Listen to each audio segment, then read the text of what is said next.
Hi, welcome back for the third video on expanding double brackets. We're looking at case 3. This is where we have x minus a and x minus b. So we're looking at our example of expanding x minus 2 and x minus 3. Notice that we have minus 2 and minus 3.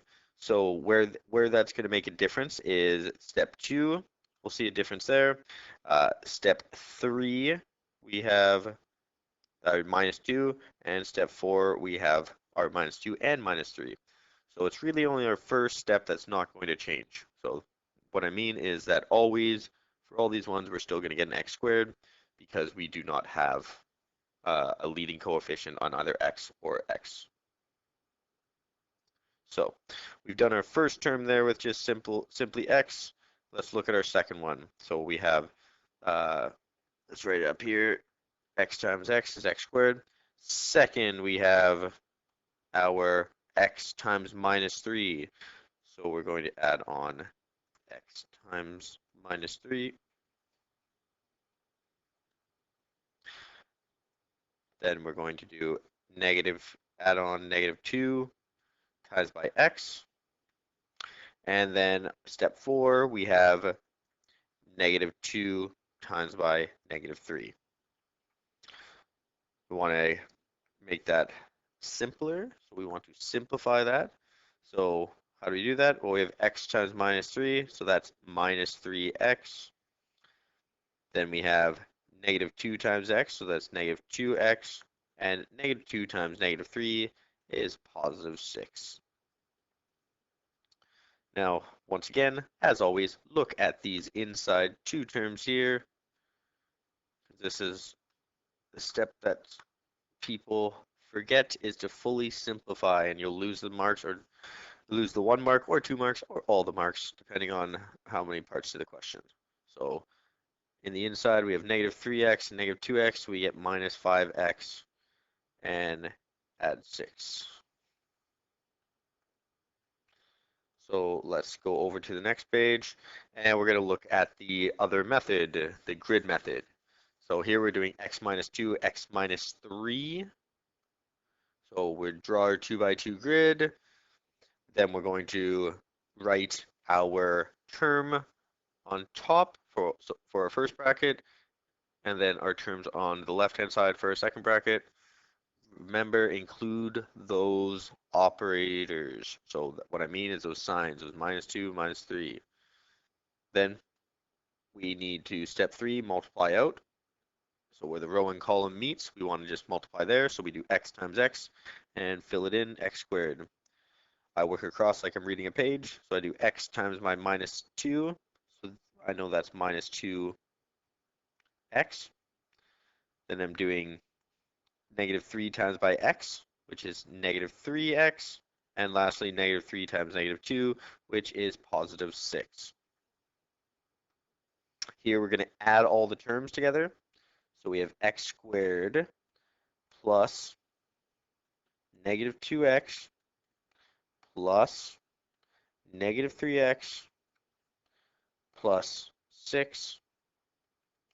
And that's going to simplify to x squared minus 5x plus 6.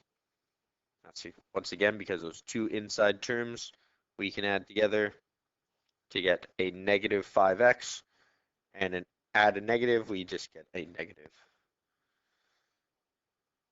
So now it's your time to give these questions a go.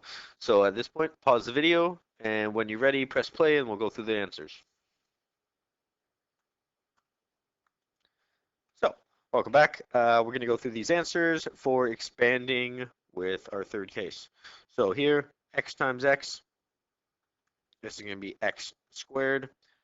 X times negative 1 is negative x. We do negative 1 times x, which is negative x again, and negative 1 times negative 1 is positive 1. Then we want to always make sure and simplify, so adding those two inside terms together. So these two right here, we're going to have our x squared, we're going to leave that alone. Negative x minus x is minus 2x, and plus 1. Next row we'll look at is this one. So we're going to get x times x, which is x squared. X times negative 2x is, or negative 2 is negative 2x. Negative 1 times x is negative x. And negative 1 times negative 2 is positive 2. So in the end, we can simplify to x squared minus 3x plus 2. Third one, once again, we start off with that x squared term. Then we get x times minus 3 is minus 3x. Looking at that second term times the first term is negative 1 times x, which is negative x. And lastly, negative 1 times negative 3 is positive 3. So we'll get x squared. Negative 3x minus x is negative 4x. And add 3. Moving on to question 4, or the fourth one at the bottom. We have x times x squared. X times minus 3 is minus 3x.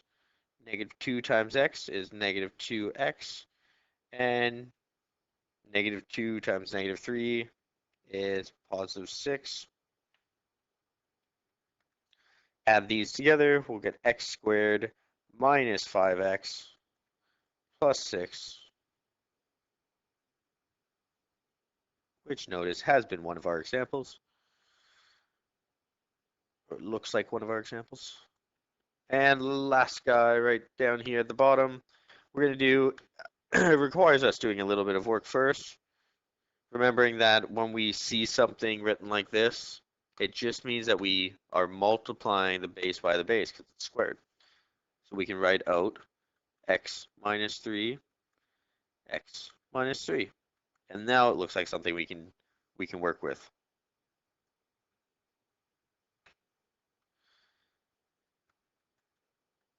So here, x times x, get x squared. We get minus 3x.